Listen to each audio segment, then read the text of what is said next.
Chris Wood ने जोमैटो और SBI life पर जताया भरोसा। HDFC लाइफ को पोर्टफोलियो से किया जाएगा बाहर। दरअसल जेफरीज के क्रिस्टोफर वुड ने अपने पोर्टफोलियो में जोमैटो को शामिल किया है। अपने इंडिया लॉन्ग पोर्टफोलियो में इसे 4% वेटेज दिया है। उन्होंने पोर्टफोलियो से HDFC लाइफ को हटा दिया है, इसकी जगह जोमैटो ने ले ली है। क्रिस वुड के इंडिया लॉन्ग पोर्टफोलियो में रूरल इलेक्ट्रिफिकेशन कॉर्पोरेशन का वेटेज भी बढ़ेगा। इसके लिए पोर्टफोलियो में ONGC के वेटेज में कमी की जाएगी।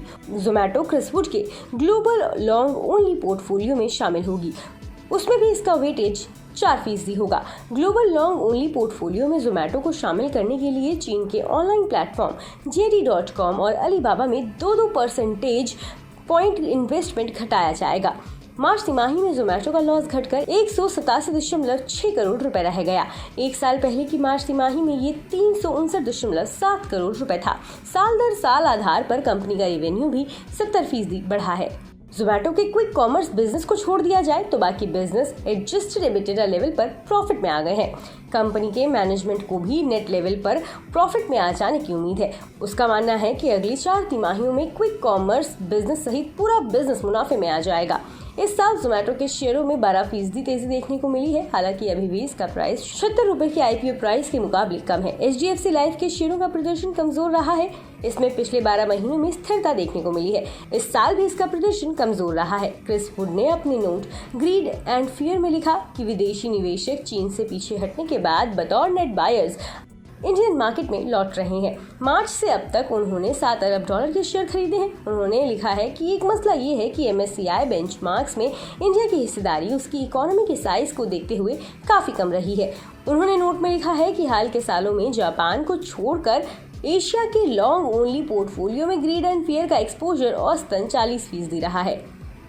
क्रिस वुड ने इंडिया में प्राइवेट सेक्टर बैंक इंडेक्स के शानदार प्रदर्शन का भी जिक्र किया है। 2005 में शुरू होने के बाद से ये डॉलर में 1073% चढ़ा है। दूसरी तरफ MSCI AC world bank index इस अवधि में 20% गिरा है। बता दें कि मनी कंट्रोल पर दिए गए विचार एक्सपर्ट्स के अपने निजी विचार होते हैं। वेबसाइट या मैनेजमेंट इसके लिए उत्तरदायी नहीं है। यूजर्स को मनी कंट्रोल की सलाह है कि कोई भी निवेश निर्णय लेने से पहले सर्टिफाइड एक्सपर्ट की सलाह लें।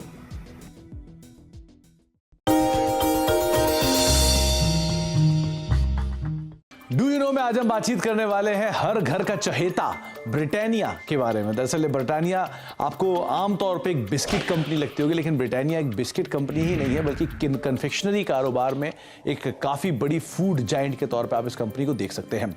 इस कंपनी की शुरुआत 130 साल पहले हुई थी और करीब 295 रुपए में उस समय पर इस कंपनी की शुरुआत की गई थी। सेंट्रल कोलकाता के एक छोटे से घर में इसकी शुरुआत हुई थी और वहाँ से धीरे धीरे एक्सपैंड करते करते आज इतना बड़ा स्केल आप ब्रिटानिया का देख रहे हैं। ब्रिटिश बिजनेसमैन ने एक स्मॉल हाउस में इस कंपनी की शुरुआत की थी, जिसको धीरे से या फिर बाद में विद टाइम एक्वायर किया गया था गुप्ता ब्रदर्स की तरफ से, और इस कंपनी का नाम बन गया था VS ब्रदर्स। लेकिन विद टाइम इस कंपनी में मल्टीपल चेंजेस हुए ओनरशिप को लेकर, जिसके बाद और फेरबदल हुआ और एक ऐसा भी समय आया 1979 में जबकि नेबिस्को ब्रांड, जो ओरियो के एक संस्थापक के तौर पे जानते हैं, जिनको आप ओरियो बिस्किट को अगर आप जानते हैं तो वो नेबिस्को की ब्रांड रहे हैं, उन्होंने इस कंपनी को एक्वायर कर लिया था। एक मेजर स्टेक करीब 27-28% के आसपास स्टेक वो इस कंपनी के अंदर ओन करते थे। लेकिन जो एग्जिस्टिंग प्रमोटर है वाडिया ग्रुप ने, उन्होंने करीब 1990 में इस कंपनी को एक्वायर किया। तो आप अंदाजा लगा लिए करीब 3 दशक से ज्यादा का हिस्सा जो है वो एग्जिस्टिंग प्रमोटर्स के पास इस कंपनी का है।